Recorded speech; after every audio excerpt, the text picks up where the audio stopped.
فرش التراب يضمني وهو غطاء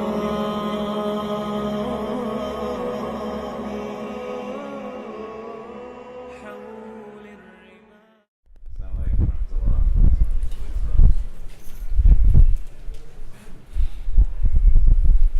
أعوذ بالله من الشيطان الرجيم. بسم الله الرحمن الرحيم. الحمد لله رب العالمين، ولا حول ولا قوة إلا بالله العلي العظيم، والصلاة والسلام على أشرف الأنبياء والمرسلين وعلى آله وصحبه أجمعين، ونشهد أن لا إله إلا الله وحده لا شريك له، ونشهد أن سيدنا مولانا محمدا عبده ورسوله. In the name of Allah, the gracious, the merciful, all praise is due to Allah, the Lord of the universe, the Master of the Day of Judgment. I bear witness and testimony to the oneness of Allah, to His magnificence, His omnipotence, His might, His glory, to His being the creator and sustainer of all things, the giver of life, the guider of hearts, the Master of the Day of Judgment. And I bear witness to the fact that Muhammad ibn Abdullah sallallahu alayhi wa sallam is the servant and final messenger. May the peace and blessings of Allah be upon him and upon all those who choose to tread in his path until the last day. It is said that on one occasion the Prophet sallallahu ta'ala alayhi wa sallam came upon a woman who was mourning the passing of her husband. And when the Prophet came upon her and he sought to console her, this woman lashed out to him and said, "You don't know what it is that I'm going through." And the Prophet ﷺ, he steps away and lets her be. A companion now comes to this woman and says, "Do you know who it is that you just talked to in this way? That was the messenger of Allah that you spoke to in this manner." And the woman, when she has regained her composure, she goes and she seeks forgiveness from the Prophet ﷺ for her lashing out at him. And the Prophet ﷺ, he says to her that true patience comes at the first sign of calamity. And why we want to start from this space in this conversation on connecting to Allah Azza wa Jal is that we don't want to misconstrue the situation and say that this woman in this instance was somehow away from Allah. Because the Prophet ﷺ does not discount her for being an emotional person. He does not say that because she's going through this experience and she reacted in this way, her reaction is somehow indicative that she is weak of faith. He doesn't chastise her or reprimand her or say to her that, "How dare you talk to me in this manner?" The Prophet ﷺ knows what this woman is going through and he lets her go through. At times we fail to understand that we as individuals have multiple spheres to our identity. More broadly, we have a physical self, we have an emotional self, and we have a spiritual self. And these three spheres, they all have overlap. The way we treat our physical will definitely have an impact on our emotional and our spiritual. And at times when our emotional is not really feeling that great, we definitely feel it on a physical level, and we're not really always there in terms of our spiritual. But we don't want to be in a place where we confuse them, and with the latter two, the emotional and spiritual, it creates an area where sometimes we say, if you espouse certain emotions, you're somehow being weak of faith. Getting sad does not mean you are a bad Muslim. Being in a place where something makes you upset does not mean that you are low in your iman. The Prophet ﷺ, his son passes away, and when he is crying, the companions ask that there are tears coming from your eyes. He says, "My son just died." We have a year in the seerah that's known as the year of grief, the year of depression, where the Prophet ﷺ, he loses his wife Khadija radiallahu ta'ala anha, as well as his uncle Abu Talib in the same year. gets sad when they're gone. Would you say that the Prophet is somehow not connected to Allah at that time? Would you say that because he cried when his son died, would you say that he got sad when his wife died, he got sad when his uncle died, somehow he's weak of faith? We would never say that the Prophet is weak of faith. We would never say that he is deficient in his faith. Don't put upon yourself realities that don't really exist in our tradition. You will get sad, you will get upset, as much as you will get happy and you will get ecstatic. You will go through a gamut of emotions in the life that you live in this world, and that is totally fine because you are a human and that's how Allah made you. And your connection to Him has to realize this point because you don't want to confuse something and then in a place where you're already low, you go lower because you believe your being in that low emotional state somehow makes you a bad Muslim. I'm already sad that my son passed away, and you told me that this is a test from God, and me not being able to stand firm somehow indicates that I'm weak of faith. So I'm already sad that he's gone, and now I feel worse because you just told me I'm a bad Muslim, and I'm not there with Allah at a time when I need Allah the most. Let yourself go through the realities that you're going through. Let yourself understand who you actually are. And don't misconstrue what it means to be connected to God. Getting sad does not mean you are not connected to Him. It's crazy the way we set it up in our minds, because at the times when we need Him the most, the rhetoric around what it means to be quote-unquote strong and good distances us from Him. When we need Him at times when we feel like life is tough, we get to a place where we believe our inability to at times engage that toughness means that we're not really that good. Aisha radiallahu ta'ala anha asked the Prophet sallallahu alayhi wa sallam, what was the hardest day in your life? And the Prophet alayhi salam, he responds, the day of Taif, what we talked about earlier. He doesn't say that life's not tough. He doesn't say that I don't complain. He doesn't say that everything is great all the time. She asked him a question. He gave him an answer. He gave her an answer. What was a hard day for you? Taif was hard. It was a real heavy day. He's entitled to that heaviness. You're entitled to that heaviness. This is how he's able to get to a place where that connection to Allah is something that is day in and day out all the time. كان رسول الله يذكر الله على كل أحيان. That the Prophet ﷺ is remembering Allah always. The construct that utilizes the word kana refers to something that's a habitual action. It's not that he remembered Him once and that was it, but it was habitual of the Prophet. He remembered God always. To the extent that when the Prophet would go into the bathroom, the dua that he would make is what? Ghufranak ya Rabbi, your forgiveness. And what our teachers tell us is potentially one of two things was taking place. One, the Prophet is so inclined to remembering God everywhere, while he's in that place he remembers Allah and he's seeking forgiveness for doing so.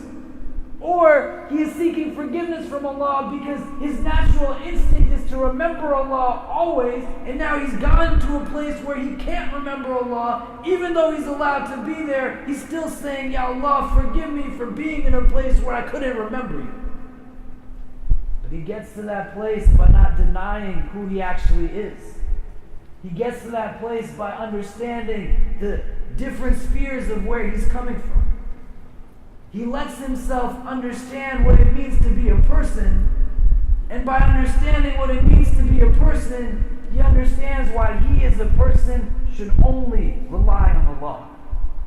He understands the relationship between he as part of the creation with his Creator. He understands how he's been made and what it means to connect. We get lost a lot in these utopian-esque ideals. We don't know how to treat our Islam as actually our Islam. We don't know how to grow at our own pace. We don't know how to increase in terms of our own development because we are constantly looking at the standards that are set by the person sitting next to us. The Sheikh, when he was talking about the Quran so beautifully, he said something that's a point that we can reiterate here of people who, when they're reading from the Mus'haf in a language they don't understand, albeit there's benefit in it, they still derive benefit from reading the translation of that original Arabic in whatever language that it is that they understand. Because they have to connect in their own way. Last Ramadan, one of my students came to sit with me, and she was very distraught. I said, "What's the problem?" She said, "I want to feel connected to the Quran. I want to build a relationship with Allah." I said, "That's not a bad thing." She said, "I get so much more out of reading the English, and I struggle in reading the Arabic. I want to read the English, but people tell me that that's not something that's good. And people say that the Prophet ﷺ said that every letter you read of the Arabic is beneficial. You will get many rewards for it. It'll be written down 10 times each harf." And they said that the Prophet has said that if you struggle in reading the Arabic, there's more reward in it for you than if you were someone who can read it fluently. You can't think in absolutes. It's not an either-or situation. Albeit there's benefit in that circumstance. But here now this young woman is saying that this action, which is not outside of the fold of our Sharia, brings her closer to God. But because of the manner in which others have told her and placed value upon it and said that you shouldn't do this because this is better, she's moving away from the thing that actually enhances her relationship with Allah. Don't tie somebody else's subjective value to your practice. Don't chase after something that might not necessarily be there in terms of you doing things. I could sit here and tell you that I love fasting. I enjoy it more than anything else. It makes me feel so connected, not just to an understanding of myself, but through that understanding of myself, I feel connected to the one who put me in this world. I feel motivated and encouraged to go out and do things for people. It's something that I find benefit in. And you could take that and now say that that's what I should feel when I fast. And then when you try to fast, and after the first day of Ramadan, you're in a place where your head is hurting and you're throwing up, what are you going to think about your relationship to your Islam? Because I didn't yield what he yielded, maybe I'm not doing it right. Because I didn't get the feeling that he got, maybe somehow I'm not good at this faith. That's not how it works. My practice is my practice. Your practice is your practice. You like reading the translation? Read the translation. You like to fast? Fast. You enjoy standing in the late hours of the night praying? Pray. You want to give your money away? Give your money away. You want to work in a soup kitchen? You want to tutor somebody? You want to build houses? You want to do something that understands where you are coming from, that enhances and uplifts your spirit to a point where your emotions are so high, your spirit can't do anything but follow suit. You connect in your own way. Don't take somebody else's value and then get sad when it doesn't bear the same manifestation for you. I can't go into you and make you feel a certain way when you prostrate. And just because you don't feel that doesn't necessarily mean you are somehow lacking as a Muslim. We all connect in our own ways. The Prophet ﷺ, he has a hadith that we study where the companion comes and asks him, Ya Rasulullah, what is it that I can do? I'm just doing the bare minimum. The Prophet tells him to do the 5 pillars, that's it. And he says to him that if he does this thing, then he's going to have good in the next world. There's a hadith then where the Prophet is specifically speaking to Mu'adh ibn Jabal. And when Mu'adh ibn Jabal engages him in the same conversation, the Prophet doesn't stop at the 5 pillars. He throws on some more for Mu'adh. Because Mu'adh is not the companion who came in the previous hadith. They're 2 different people. They're coming from different places. Their realities are different. And what will empower them in terms of their practice is also different. What will help them connect to Allah is different. What they are capable of doing is different. Just because one is quote unquote more able to engage in a certain way doesn't mean the other is lacking. These are still both individuals who are from the generation of the companions. The generation that the Prophet ﷺ has said is the best of generations, right? خير الناس قرني, خير قروني قرني, خير أمتي قرني. In so many different ways. My generation is the best of generations. Their connection comes through what it is they understand they can actually connect through. You have to find that for yourself. You have to go to a place where you understand your relationship with Allah is your relationship with Allah. Your relationship with your Islam is your relationship with Islam. We have very few obligations and very few prohibitions in our religion. And one of the reasons why is because we are so different from one another. If our system was full of all these do's and don'ts, it wouldn't be able to tap into the diversity that exists amongst us, not just in terms of culture and ethnicity, but also in terms of just the way we have lived. If I had to practice and do things exactly the same way as even half of you, I wouldn't be able to feel empowered through my connection to my faith. Because I'm not you, and you're not me. And I'm entitled to my own relationship with Allah. Does this mean that I start creating my own religion? No, I still have the obligations and the prohibitions. But when I move beyond those things that are basic and fundamental, I can make a decision in terms of how I choose to engage and how I am able to engage in a way that's empowering. The Prophet ﷺ used to spend many hours in reflection, contemplation. He went to places where he separated himself from the world because his days in the dunya, they were really tough. He saw his companions be boycotted, beaten, abused, even killed for following the message that he said, if you were to do this, you would have good, both in this world and in the next. They're getting boulders thrown on their chests. They're getting dragged through the streets. They're getting speared. And nobody is able to do anything. And the Prophet, he digests this during the day. And at night he stands.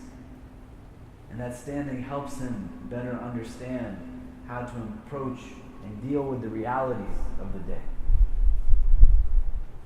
Sometimes we get really caught up in this world around us.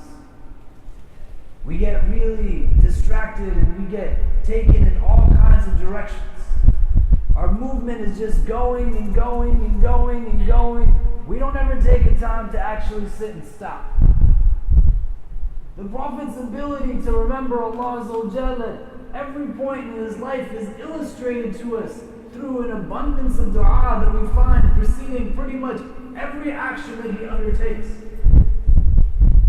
And the most obvious benefit that we take from this is that here's a lot of du'as that we can learn and memorize that we should do when we are undertaking the same actions. I'm going into the restroom, there's a du'a. I'm setting out on a journey, there's a du'a. I'm going to bed at night, there's a du'a. I'm eating something, there's a du'a. I'm drinking something, there's a du'a. I'm drinking the water of Zamzam, there's a du'a. Everything has a different du'a to it.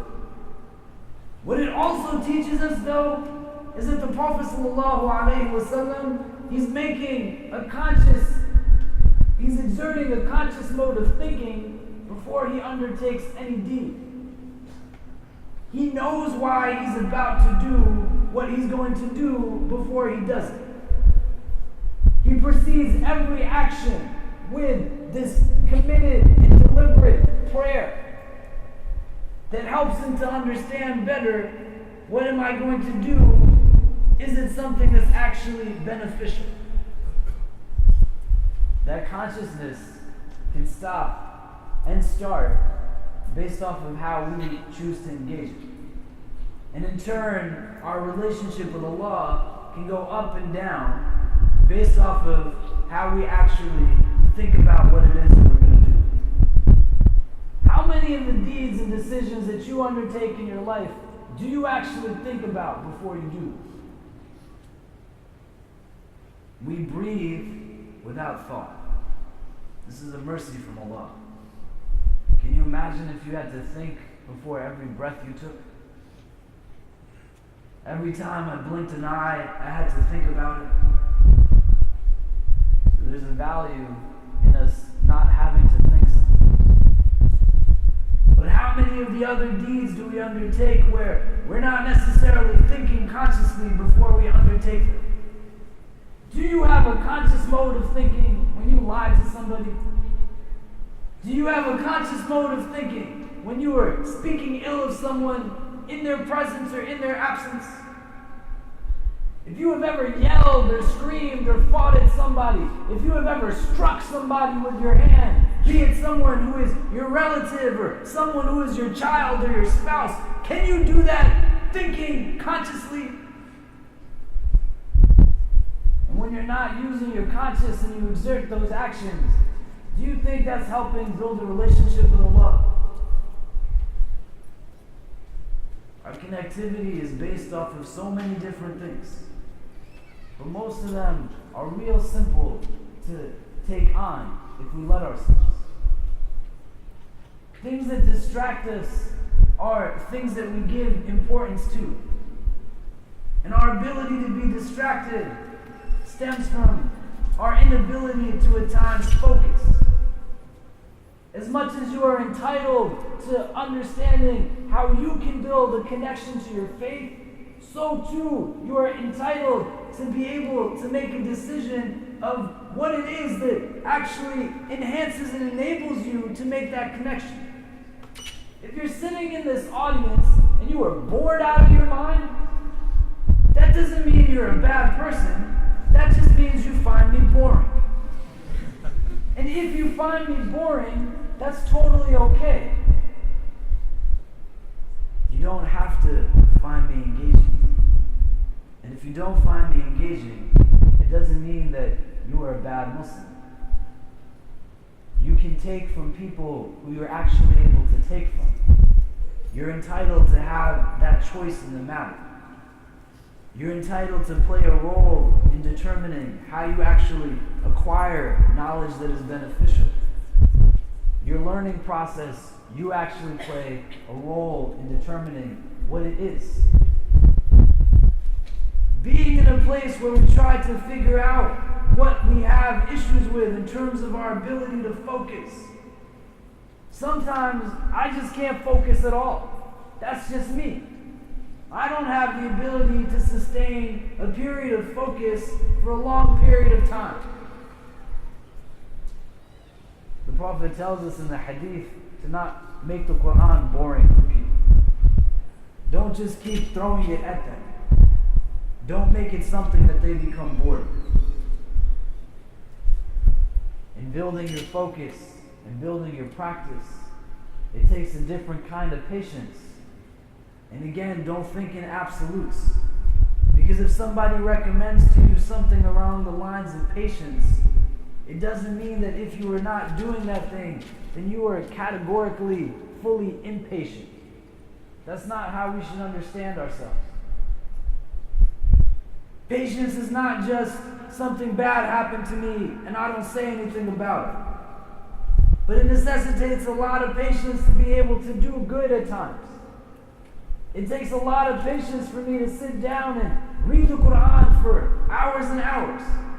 The companion in the hadith that was narrated before, when the Prophet is reading Surah Baqarah, is saying that I might get up and leave from here. Because it takes a lot to do that.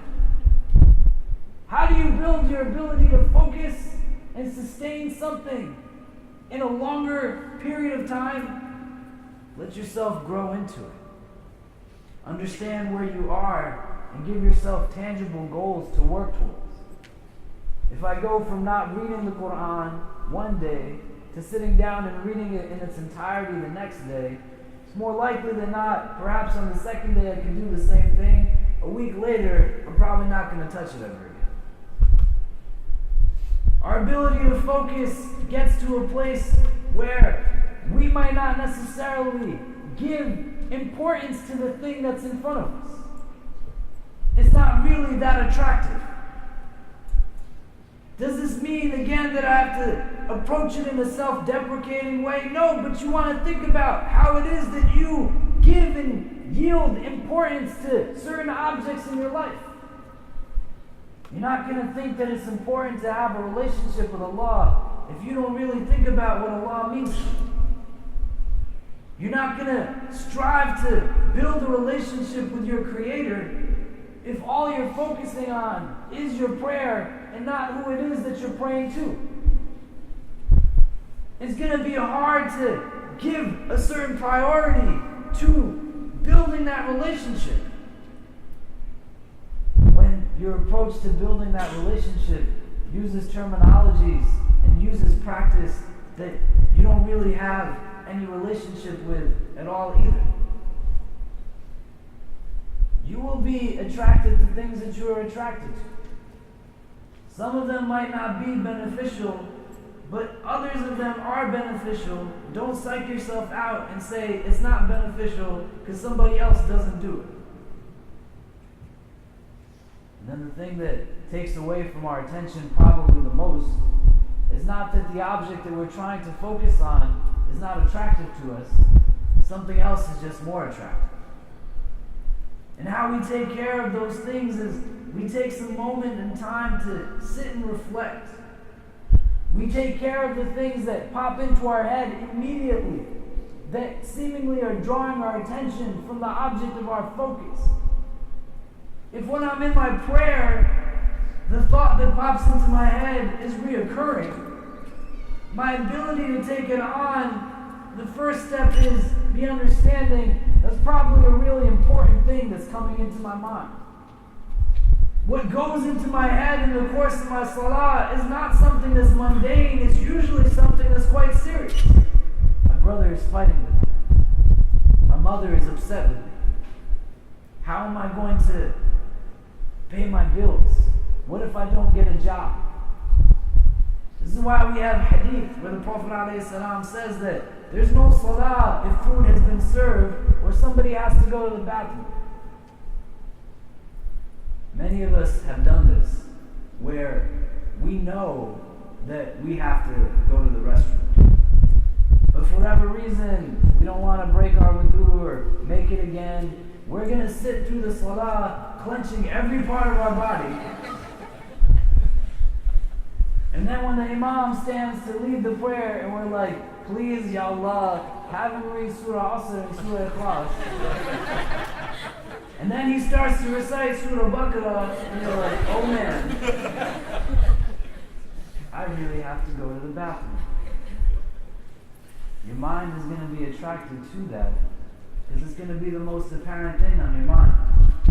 And if you ain't handle it when you have the time to, it's going to take away from your connectivity to Allah. It's not anything deeper than that. You should have just gone to the bathroom. What we put into it will yield us what we get out of it. How you treat your physical and your emotional will have an impact on your spiritual. My wife and I, we went to Montreal a couple of weeks ago, and I have a severe addiction to milkshakes. And so we're walking down the street, and she's talking to me about how beautiful Montreal is, and she's so happy we're there. And we're going, and then I see a Cold Stone, and I stopped paying attention to it. And I said, we have to go in here right now. There's a milkshake at Cold Stone that's called the Cake and Shake. If you have ever had this, it is probably the most amazing thing you will ever put into your mouth. The cake and shake takes about 5 or 6 scoops of ice cream for a small milkshake. And then it takes yellow cake and it mixes it into the milkshake, all meshed up into one big, just thick amazingness. You have to suck really hard to get it out of it. And so it's about 11 o'clock at night, and I'm drinking this. And I drink it for the next hour or so, and it tastes so good. And now, at 1 o'clock, 2 o'clock in the morning, I'm in a place where my wife is asleep, and I'm wide awake. And 2 hours later, when she's trying to wake me up for Fajr, and I'm groggy as anything, it's not because of anything else other than I put something into my body the night before that wasn't taking into consideration what my morning would be like the day after. Some things are simple, and we make them unnecessarily complicated. The thing that made me sleepy in that Fajr prayer wasn't because I needed to build a conversation that said I'm a terrible person. The thing that made me sleepy in that Fajr prayer was I'm turning 30 this year, and when I drink milkshakes at 11 o'clock at night, my body can't handle it. Understand who you are. Understand every sphere of yourself and how that has an impact on the way you connect to Allah. The way you treat your days, how you treat one another, what you're letting your body consume is going to have an impact on your deeds and your decisions. Take moments to sit and reflect and really just engage in the beauty that's around you. Whether it's the person sitting next to you or the nature in which you're situated. We have other things on our mind at times that take us away from things that are really beneficial. The Prophet ﷺ, he tells his companions that there are 2 acts that if the worshipper undertakes them, they would have immense benefit in the next world. And in this hadith, he says that the first thing is, after your fard prayer, you would simply say Subhanallah, Alhamdulillah, and Allahu Akbar 10 times each, for a total of 30. And then in the course of the day, you would have done it 150 times. And each one would have been written down for you 10 times, so now you have 1,500 good deeds written in your favor. And he says then, before you go to bed at night, you would say Allahu Akbar 34 times, Subhanallah 33 times, and Alhamdulillah 33 times for another 100. This would be written tenfold for another 1,000, 2,500 good deeds. And he says to his companions, can you imagine a person doing 25 things that are wrong to counter those? So in mere moments, you build yourself up. And he says to his companions that people will not do it. They just won't. How is this, Ya Rasulullah? Something so simple. He says because their minds will be drawn to something else. They will be thinking something else is more important. In Washington, D.C., a few years ago, the Washington Post ran a social experiment with a man by the name of Joshua Bell. Joshua Bell is placed into the DC Metro subway during the rush hour time. And as he's standing there on the platform, he's got an instrument case in front of him, and he's got this big kind of bass, violin, whatever, you know what I'm talking about. And he's playing it. And as he's playing it, and he has his instrument open, person after person is passing him by, not paying him any mind. He says that one man stopped for a moment, turned around and looked at me, and then went on his way. He said, interestingly enough, children would stop and stare, and their parents would have to drag them away, and many of them, even as they were getting far, would still turn around and look over their shoulder at me until they couldn't see me anymore because they were so far of a distance. Joshua Bell says that at the end of that day, after standing there for hours, in his instrument case, he had about $17 that he made. What makes this interesting is that for the 2 weeks prior to that instance, this man, Joshua Bell, played concerts day in and day out at the largest of theaters in Baltimore. A world-renowned musician and composer with a notoriety everywhere in the music world. People would pay an average of hundreds of dollars to come and see him. This is not a conversation on whether music is halal or not. But whether by your standards or not you consider this to be beautiful, for most who are walking down that platform, it is something that they would. They have the opportunity to take it in for free. But what was taking them away from it was that their minds were elsewhere. How do I remove that clutter from my head? I sit down and I think and I reflect. I find people that I can speak to who understand me, where I'm coming from, my strengths, my weaknesses. This doesn't have to be a religious figure. It doesn't have to be a Sheikh, a scholar, an Imam. It has to be someone who knows you, who's not throwing subjective advice at you even before they've heard everything that you've said. They are able to connect to you and help you get through some of that clutter that's in your head, that's in your mind, so that you can make sense of it and continue moving on in your life. Do you have that person that you can talk to? After you've sat and you've reflected and contemplated, that enables you to keep moving. This is what the Prophet was for his companions. This is the role that he played. They could talk to him about anything, things that were weighing heavy on their heart, that were making it hard for them to connect to Allah. Ya Rasulullah, I committed zina. Ya Rasulullah, I drank alcohol. Ya Rasulullah, I kissed a girl that I wasn't supposed to. Knowing fully that he would understand where they were coming from, hear them out, not be harshly judgmental, and help them reach their potential best despite what it is that they went through. Find that person who helps you connect to yourself. Find that person who can help you get through your distractions.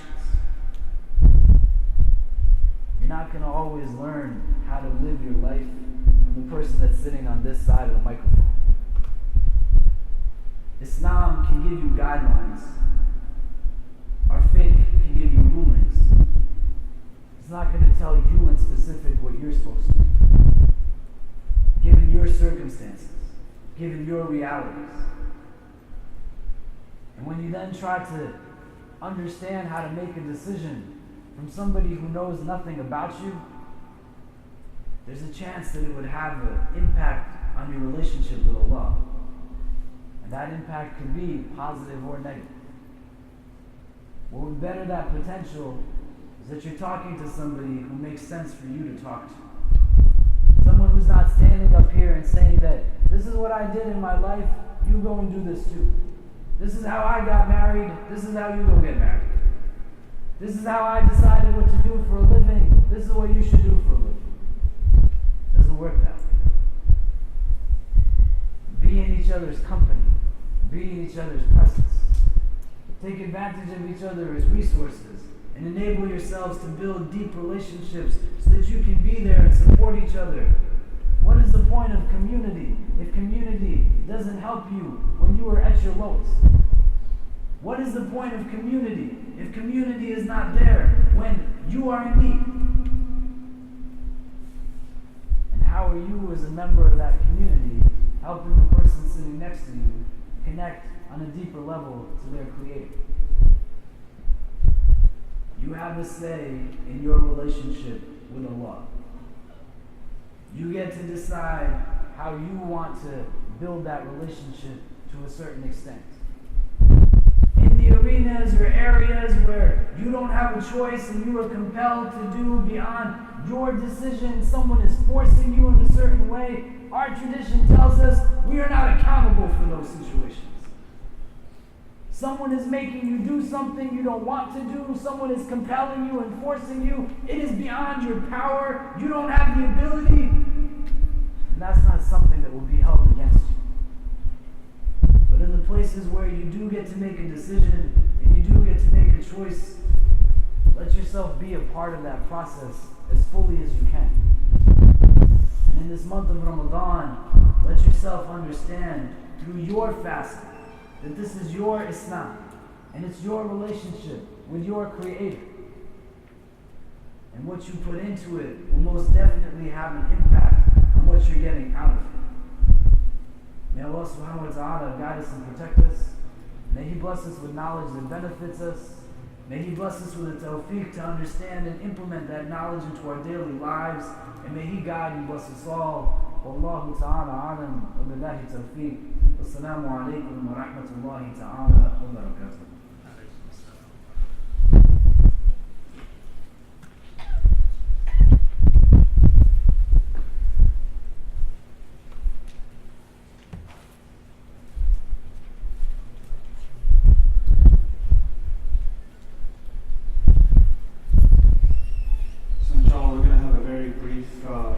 Session for those of you who want to participate. I believe we're going to have support served at 4 o'clock, if I'm not mistaken. If I can get a confirmation on that for somebody, that'd be great. Inshallah. Okay, so that's 4 o'clock, inshallah. So I think we want to just take one question from each side, inshallah.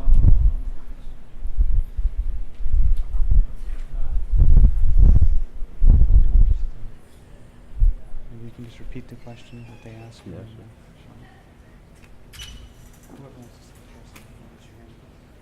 So you can raise your hand and ask questions. Yeah, go for it. I have a question for both of you. When we are studying and we come across something that we find difficult to understand, either because our Arabic isn't good enough or we're just not sure about the translation, and we sort of individually try and think about it and contemplate, what's the best approach to finding answers to those questions, particularly where it creates doubt in our mind?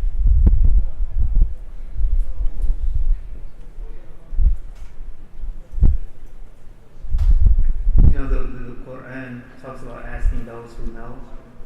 And, you know, my encouragement to you is ask someone that you trust, a person's knowledge, be that a sister or another brother, and then it could be any man, it could be a sheikh or whatever. And then sometimes you get an answer that, you know, just for this still doesn't sit well with you, or you still, and, you know, some things are like that with me with the Quran, and you know, my strategy is to, okay, well, let me just put that on the shelf, maybe for another 2 months or so, maybe it could be another 6 months, maybe it could be another year, and, you know, and something will happen, or something will come along that will increase my understanding, then I go, okay, well, now this is how I should understand. This is what it means. This is how I can connect with it. But you don't say, well, I need an answer right now. Continue to make dua on it. Ask those who know.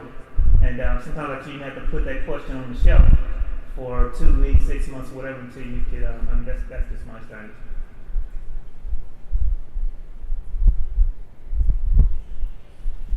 You know, I think a lot of times too we have issue in what we read because we tie it to things that we see.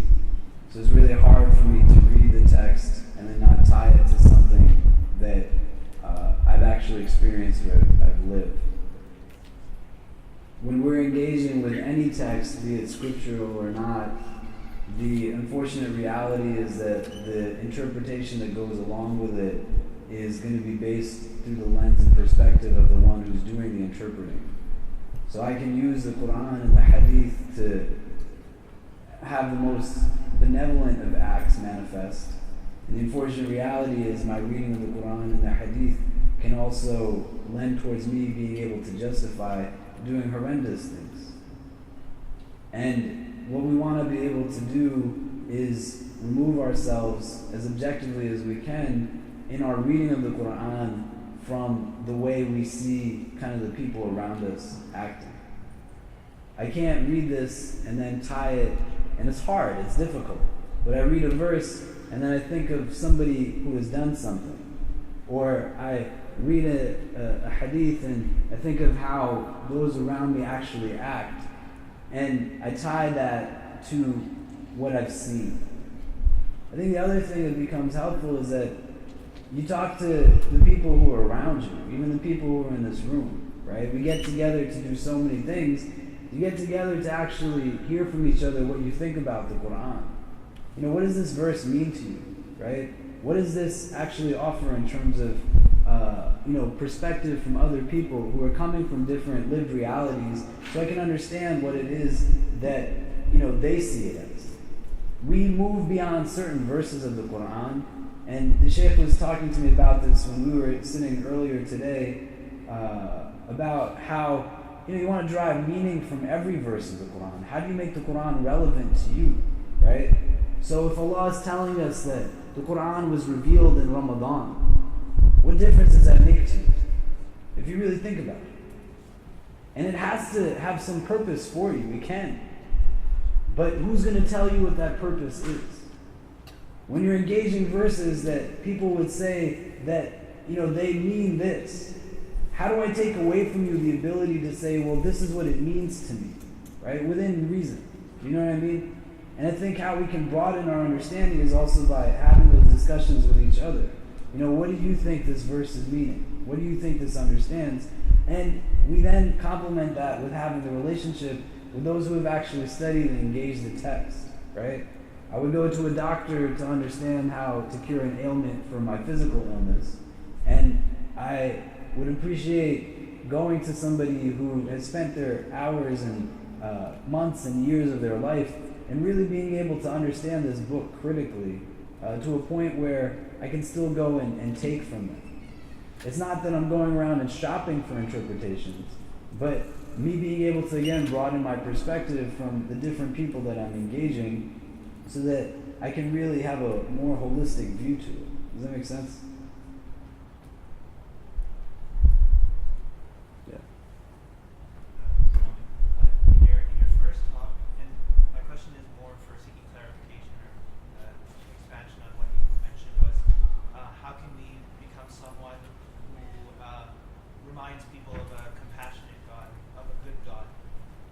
And I was just seeking further clarification on how to, because immediately I thought of, I guess, somebody like the Dalai Lama, who embodies compassion but doesn't necessarily talk about God or believe in any sort of God.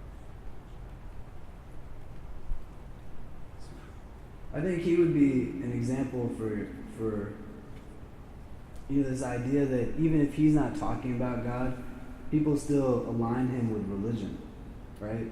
So whether he is reminding us of Islam in particular is a different question, given what his beliefs are and how he espouses them, and he's very public about them, right?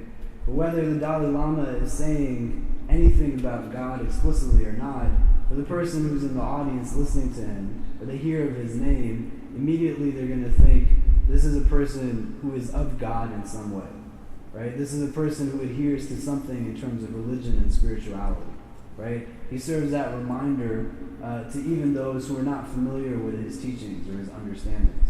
I think for us as individuals, a lot of the time we focus too much on the abstract, and we're not really engaged in kind of the practical or the lived. And I think how we begin to demonstrate kind of that semblance of compassion and mercy is through undertaking of actions and decisions that really demonstrate to people that we're thinking about them. The worst feeling that many people go through daily and regularly is feelings of just being forgotten. I don't feel understood. I don't feel like I belong. I don't feel like I'm remembered. And how you begin to build that relationship with them is you don't let them have those thoughts, those anxieties, those feelings of loneliness, right? Allah does not let the Prophet ﷺ be by himself ever. He doesn't find himself in a place where he is able to pick up on doubts that he has, because there's always somebody there that's supporting him, and there's always somebody there that's there. The Prophet gets the initial revelation, he doesn't know what just happened. He has no idea. He's sitting and he's talking to Khadija radiallahu ta'ala anha, and he has doubts. Khadija reinforces for him this idea that he's a good person. He doesn't have to go through it on his own. The Prophet goes for Isra and Mi'raj, and he has to tell the people that not only has he gone from his home to Jerusalem and into the heavens, but he came back all in one night. And when he's telling people, they start to doubt him and mock him and ridicule him. And as he's going through this experience, some Muslims actually get dissuaded from Islam. And now the Meccans, when they're laughing at him, they go to Abu Bakr and say, do you know what your friend wants us to believe? He wants us to believe that he undertook this journey in a night that takes us months. And not only that, but he went to heaven and came back too. Without hesitation, Abu Bakr says that if my friend has said it, then it must be true. And he goes and he stands with him. And as he is recounting this narration, Abu Bakr says, Sadaqt, Sadaqt, Sadaqt, every so often. He's spoken the truth, he's spoken the truth, he's spoken the truth. He doesn't let the Prophet believe that he's on his own. He doesn't let the Prophet be there by himself. And I would say that's a good starting point for us, right? Like the work that you all are doing, the brother was talking about before in terms of engaging the refugee populations, right? And going out and engaging in social service work, right? Like our teacher does in the projects that he runs through his organizations and his masjids. Letting people who are really easily forgotten, that we get away with not doing things for, have a different kind of light enter into their life because you've actually come and said to them that, hey, I'm here for you, with no strings attached, no conditions. You know what I mean?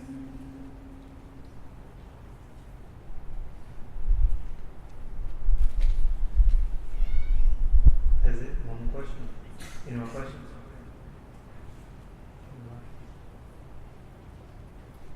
Yes. I have a question. You were talking about, having your own path to Islam or your own experience of Islam.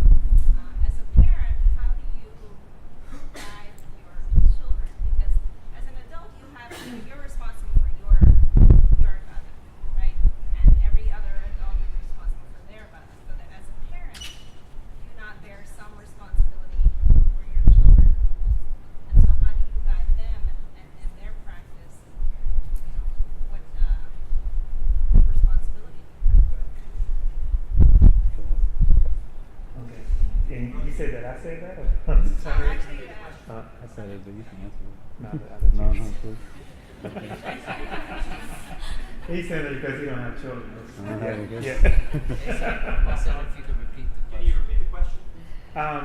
Basically, she was saying that as a parent, she feels that basically she's responsible for the ibadah, the worship of her children.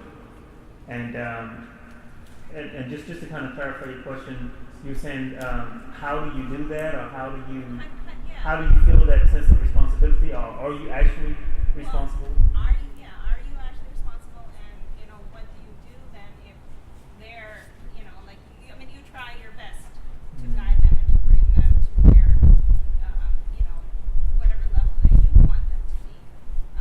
But at what point do you let them find their way? I mean, and I'm talking for older kids, like teenagers. Yes. It's the easy answer to that question is that once you've laid the foundation, and that's all we're responsible for as parents. And I've seen situations as an imam where parents make sure that their children grew up in Islamic schools and basically make sure they prayed and did all the things right. And the child grows to become a teen. They begin to have experiences that are very shocking to the parents. And really, truthfully, in that situation, the blame is not on you as a parent anymore. I mean, you've laid the foundation, you fulfilled your responsibility as a parent, and once this child gets a certain age, teenager or whatever, you're not responsible for that. I mean, what we are responsible for is making sure that they're in the right environments, as they're growing and developing. But definitely, once they become teens, they're off to college, and you're no longer responsible for that. I mean, that's just the simple answer for that. I mean, they become responsible for their own deeds, and definitely it hurts when they have those experiences as children, just the nature of growing up. And this is what happens in India. I mean, there are even problems right there in Saudi Arabia. So, like I say, you've done your job as a parent, and that's all you can do. And you just have to let go and let God just use the creature.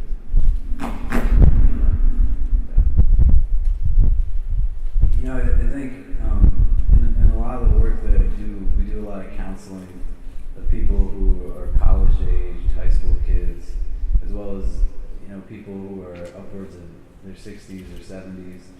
And I would say many of the people who are coming from these different age groupings, and whether they're male or female, have a lot of unreconciled emotions towards their parents. And we see a lot of emphasis in our tradition and then in conversations around the rights of parents. And that discourse gets elevated to such a level where it's just constant. You know, your parents are always right, your parents are always correct. And the mindset then kind of perpetuates itself across generations.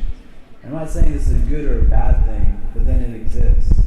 And then for the child who's trying to make sense of it, they have to deal at times with an imbalance in terms of the authority, and then kind of an abuse of the authority that's coming from the parent's standpoint.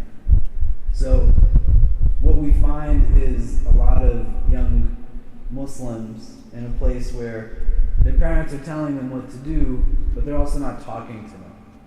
They don't speak to them. They don't have conversations with them. Their relationship is not one that's as deep as it could be. It's kind of at the surface level. And you get to a place where I taught you how to read the Quran, I taught you how to pray, I taught you how to fast, but I never really told you I was proud of you. I never really gave you the strength to understand that you will make mistakes. I never reinforced for you the idea that I'll be there for you when you fall on your face. And I'll help you get the strength to be able to stand back up on your feet. So you think about most kids, they get to a place where they have amazing moments in their life that they feel should be celebratory, and the people they dread the most to tell is their mother and father. How can I go and tell my mom and dad that I met this girl that I really like? They're gonna flip out on me. I'm so happy that I found out I'm passionate about becoming an imam. I want to become a teacher. I want to become a mathematician. And it's great because I know what I want to do with my life. But I'm scared to go home and tell my mom and dad because I have to be a doctor or an engineer.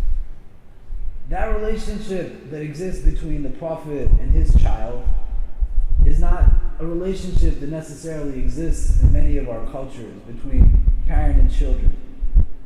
And I would say this is both in immigrant culture as well as indigenous culture.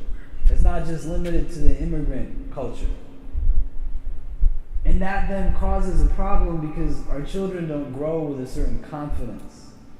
And we taking away from them the ability to have confidence is not seen as us doing it, but it's Islam doing it. Islam is what didn't let me get married to the girl I wanted to get married to. Islam is what kept me from having friends.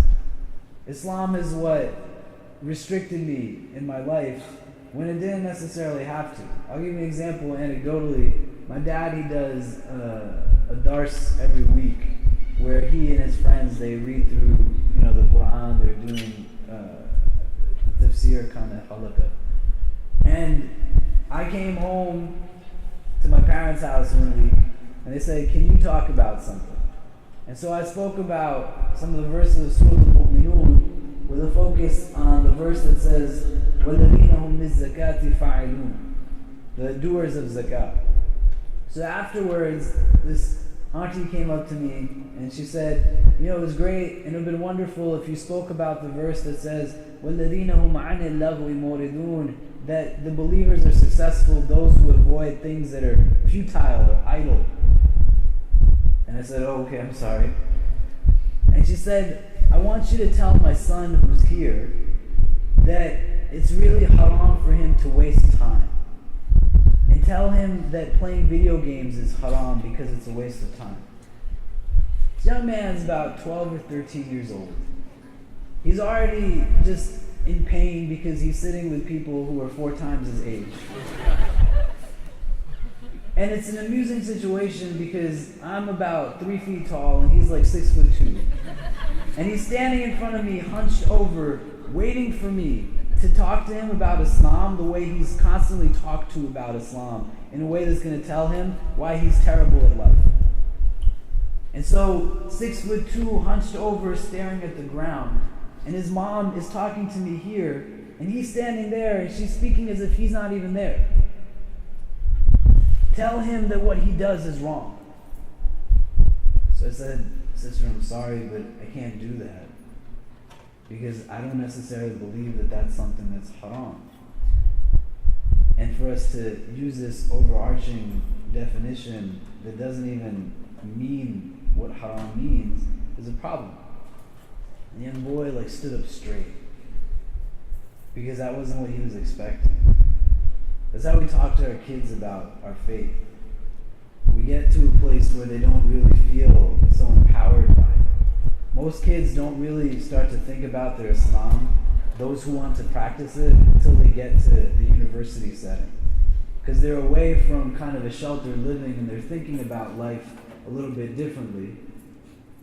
But they're also now engaging diversity for the first time. I mean, really think about it for yourselves. In your homes, how many Muslims or non-Muslims have ever sat down to eat dinner at your table that weren't the same skin color as you? My students in New York City, one of the most diverse cities in the world, the first time they meet a Muslim from a different ethnic background than their own is when they come to college. The first 18 years of their life, it's not that they haven't seen them, they just haven't had a relationship with them. There's no kind of friendship that's there.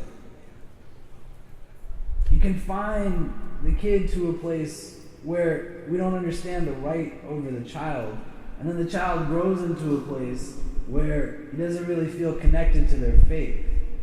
Abdul ibn Umar, he has a hadith that's in Al-Adab al-Mufrad of Imam Bukhari, where he says that people, they're called abrar, the dutiful ones, because they understand there's a duty, bir, both to the child going towards the parent, and the parent going towards the child. Your kids are going to screw up in certain things. What's going to make them good people is that you give them the confidence to know how to get back up after they've fallen. Most of the people I engage who are younger college-age students, as well as older professionals, they don't know how to deal with mistakes. I just failed an exam. My world is over. This didn't work out for me in my life. What am I going to do? You're going to study for the next exam. You're going to keep going on with your life. But I don't get that reinforcement from my parent. You want to tell your kid to pray, but then you're not telling your kid that you love them. And you want to tell your kid to pray, but you tell your kid that he's stupid all the time. And you're going to tell your kid when he's screwed up, but not tell him when he's doing a good job. Then he's not going to really take from you that prayer is a positive, because everything you're telling him is only negative. So that just fits into that as well. Do you know what I'm saying? And I think it's important to also hear from your children, right? I've gone to masjids where I've sat with panels of young people, where the masjid is a family-oriented community masjid. And they say, let's talk about, the kids are meant to be the superstars of the masjid, the ones who went to the best colleges and they got great SAT scores. And then we have a frank conversation about what it's like being a young person in terms of how parents treat them. I did this once in Oregon, in Portland, and there was a young woman who was sitting 5 seats over, who in the middle of the conversation, where there's 300 people in the audience, her parents are probably there too. She, from the end, starts to talk to me, and she says, when you're gone, they're not going to ever talk to us. They're not going to ask us what we think, or what our opinions are.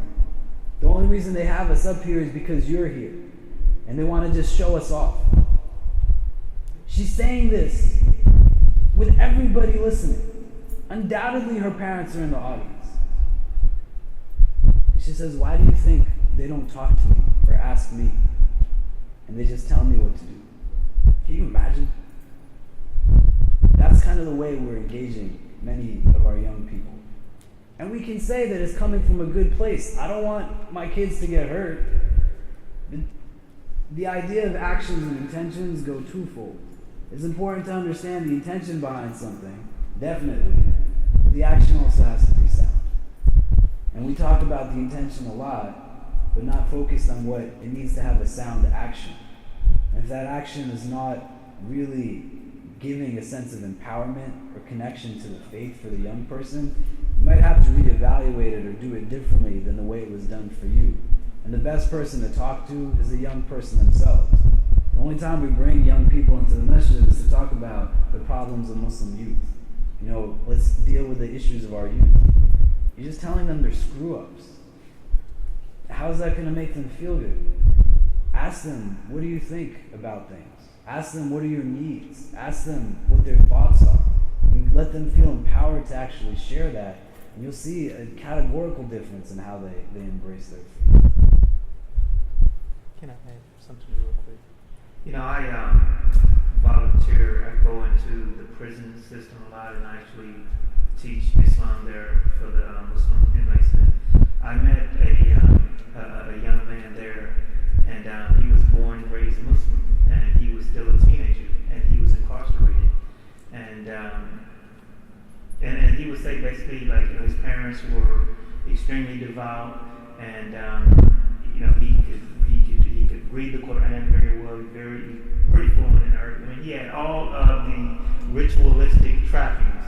And just to reiterate, you know, what we talked about earlier, but the problem is he never connected with the Quran. He never connected with Islam. So yes, grew up making 5 salah a day, parents pushing him to the madrasa, you know, making him learn the Quran and do this and do that, and everything is about, you know, hellfire and punishment.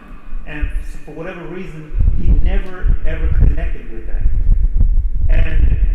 But he connects with the volunteers that go into prison, because we basically try to bring Islam in a totally different light than what they're used to in terms of growing up. So. I'm sorry. A really quick question. Earlier you were talking about how reading the translation of the Quran is the way you connect with Allah, and then so be it. So are there any specific translations you might recommend? I knew that question would come up. She said that, you know, earlier I was talking about if you connect with reading a translation better, then what translations would I recommend? There's no, you know, no 100% best translation of the Quran. But some of the better ones that I've seen is there's a new one out by Emmerich. So you can Amazon. It's on Amazon. That's a fairly good one, fairly contemporary translation. Muhammad Ali, that Maulana Muhammad Ali, that's a good the translation, but then the commentary has some problems. But you know, the translation is pretty straightforward as well. And so, but when you look at a lot of different Muhammad Pickthall, Muhammad Ali, you can see, well, basically a lot of them were students of the other. So when you say like Maulana Maududi, Muhammad Ali, all of them were there on the Indian continent. Basically, they were all in that. So basically, just to answer your question, I think that the new one, Yahya Emery, Muhammad Ali, even Muhammad Assad, to me, is again, these are the ones that I've read and that I felt that I really connected with. You know. That's okay. One last question. Okay. Yeah, they're many Last one. which are black and white, right? When they're shades of gray, and when kids go to school, and when the teachers or the friends, depending on what their backgrounds are and their cultures are, they're quick to pass judgment as to what is haram and what is not. How do you reconcile that with the kids when they come home and they ask me a question, whether something is haram or not? And in my mind, that may be acceptable from what I've read, from what my knowledge is, but a teacher has passed judgment that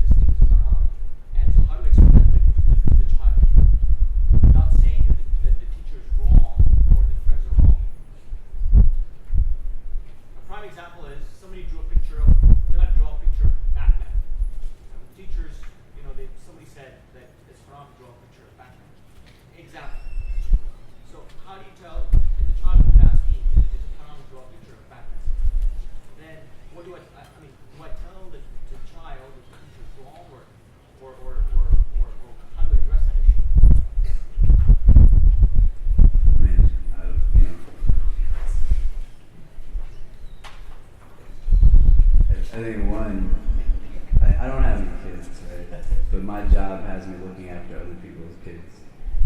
And within that question, you'd also want to ask, like, why are you sending your kid to a school where the teachers are telling little kids that Batman is not? But so I think what ends up happening is it depends on kind of what the opportunity for education is for the child, right? And anything that I'm going to tell you is going to be subjective advice. With a disclaimer off the bat, we've never met before. I don't know your son. I don't know anything, and so I'm probably not going to be fully equipped to be able to say to you, here's 3 things you can go do in specific for your child to help in this situation. I think, though, what we see as we get a meshing of cultures and different individuals who have only been exposed to one kind of Islam. So if my students have only met a Muslim of a different background who practices their Islam differently when they go to the university setting, chances are the kind of Islam that was in their home, if they had Islam in their home or they came from a Muslim family, was also one that was just engaged to an Islam that was just practiced a certain way. And for many of the people who would go to Muslim schools, the teachers who are teaching from the perspective of the Islam that they've been taught. And it's not that they're necessarily wrong. We could sit up here and completely justify and validate that drawing that picture is haram, and there's evidence for that opinion. There's also evidence for the opinion that's contrary to that thought. I don't know how old your son is, but to be able to explain to him at a young age how diversity exists in our tradition and how there's an ability to have that diversity of opinion is something that's a real valuable lesson. I would also say it's really important to actually give him a definition of what the word haram means. I was speaking at a conference in D.C. a few months ago, and there was a school that was there from North Carolina, and they had about 40 or 50 kids that came, and in between some of the sessions they said, can we have a conversation with you? And so we sat down and we were talking, and I had no idea what they wanted to do, and I said, so what's going on? And they said, can you just give us another lecture? And I said, no, what do you mean? And I said, why don't you tell me what it's like where you come from, and maybe we can start talking about something. And so one girl raised her hand and she said, in my school, I see a lot of boys and girls, like they'll talk to each other. And this is haram. And I said, what is haram? And she said, for a man and a woman to talk to each other. And I said, you're talking to me. And she said, what do you mean? And I said, I don't know if you know, but I'm a boy. And so I said to this group of college-age students, what does the word haram mean? There's 50 of them. And the first person says, something's haram when you hurt somebody, something that hurts someone. So I said, this brother who's sitting in the front row, if he told me my father just died and it caused me pain, does that mean that was haram what he did? And they said, no. I said, then that's not what the word means. And none of them could say what the word haram means. They didn't know the technical definition, the literal definition. When they didn't know what the word meant, it made it more confusing for them if somebody else told them that something was haram, because they didn't have a working definition to build off of. And it made it a lot easier for them, others of them, to apply the word haram to an instance that wasn't, because they didn't have a working definition to build off of. You get to a place where cultural normativity then dictates permissibility and impermissibility. And that's not how it works. Allah decides what is haram and what is not. I might have a preference for something, and that's totally fine. Do I get to elevate it to a place where it's impermissible or permissible? Not in that sense. But what you're asking is something different. What you're asking is not, do I have to have an arranged marriage versus can I get married to someone that I care about? Because the only thing that's haram is forced marriage. What you're saying is something that actually has legal basis that yields different opinions. If you don't like the opinion that's being taught to your child, it's still an opinion that exists. And the child has to grow up in appreciation of that diversity, because if they don't, they're going to turn into the person who taught them that thing as the sole opinion, and that's just perpetuating the cycle. So, what would I do in that situation? I don't know, because I don't have a kid. And I think when I have a kid, I don't know what I'm going to do with it. But how you want that child to understand the depth of Islam is going to come from what you're teaching him at home, because he's going to run into Muslims throughout his life. They're going to tell him the way he lives as Islam is terrible. He's going to also run into Muslims who are going to say, wow, the way you're doing it is great. And it's really confusing. We have a ton of converts in our community. And may Allah, give guidance to those who deter and push away the people who are converts in our communities. Everything turns into do's and don'ts through the lens of a more culturally hegemonic attitude. And there's also not an understanding of how reality functions, so that where there is legal opinion as a basis for something, it's still just imposed without understanding where the person's coming from. So I'll give you an example. The Prophet ﷺ is a companion by the name of Abdul ibn Auf. Abdul ibn Auf is one of the first people to convert to Islam. And Abdul ibn Auf, he's of the Ashara Mubashara. He's of the 10 who are guaranteed paradise.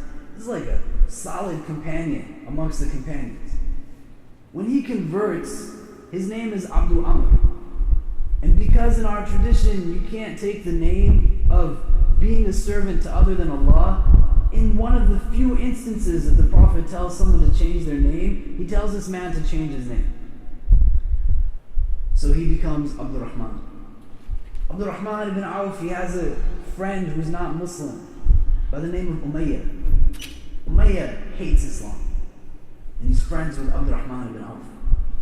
Abdul Rahman ibn Auf, the hadith is in Bukhari, he enters into a contract with Umayyah that says, I will look after and protect your belongings and your family, you look after mine and my family. And when they sign the contract, Abdul Rahman ibn Auf writes Abdul Rahman. And Umayyah says, I don't know who Abdul Rahman is, write your name. So Abdul Rahman erases his name and writes Abdul Amr. Abdul Rahman ibn Auf, who's of the Ashra Mubashara. He has to deal with people who are of his life. He has to deal with where he's coming from. He didn't become Muslim and everything that happened before just stopped. And if the person who said to him, Astaghfirullah, how could you do this? You're going to say that to Abdul Rahman ibn Auf? That's what you want to teach your kids. That Islam is about reality. It's about being in tune with your reality and learning how to deal with the realities of those who have a different reality than your own. And I would say that introduction is the best place to start. When you tell your son, not everybody's going to be the same as you. And that doesn't make you better than them, and that doesn't make them worse than you. They are entitled to be right without you having to be wrong. And if your teacher doesn't understand that concept, don't hold it against her, or let it be a point where you elevate yourself by pushing her down in your eyes. But understand she's coming from a certain place where all she sees is the way she sees it. It might be too much to handle. I don't know if your kid is 15 and drawing pictures of Batman, or your kid is 5 or 6. But you start to lay the groundwork now so that when he's 10, 15, 20, he appreciates diversity before he goes to college. And he understands how to harness it and make it something that's advantageous and empowering, as opposed to something that he's scared of. And then all he can say when he sees somebody do it differently is, you must be wrong because I can't be not right. You know what I mean? ربنا لا تزغ قلوبنا بعد إذ هديتنا وهب لنا من لدنك الرحمة إنك أنت الوهاب. Our Lord, let not our hearts deviate after you have guided us, and grant us from your presence a mercy. Surely you are the bestower, the granter.